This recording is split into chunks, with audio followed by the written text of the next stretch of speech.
Rakerwil Ikatan Pelajar Nahdlatul Ulama atau IPNU dan Rapimwil Ikatan Pelajar Putri Nahdlatul Ulama atau IPPNU Sumatera Selatan dengan tema konsolidasi belajar dalam membangun bangsa dilaksanakan di Balai Diklat Kemenak Kota Palembang.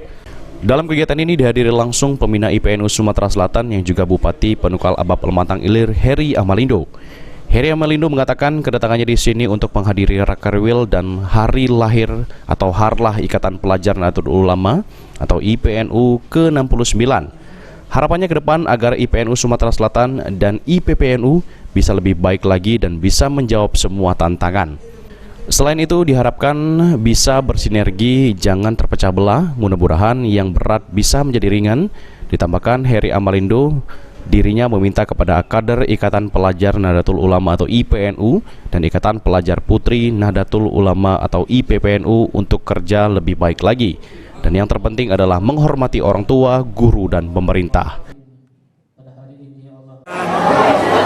Apa-apa yang sudah itu kita harus lakukan.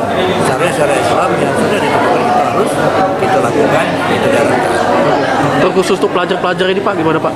Ya untuk pelajar yang ke depan tantangan lebih berat lagi.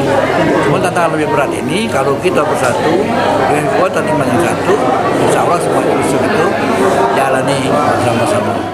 Selanjutnya Rakerwil ini akan membahas kerja-kerja organisasi yang harus dilaksanakan dan juga melaksanakan evaluasi PC IPNU di Sumsel yang sebentar akan mengakhiri masa jabatan dan ada juga PC IPNU yang baru menjabat.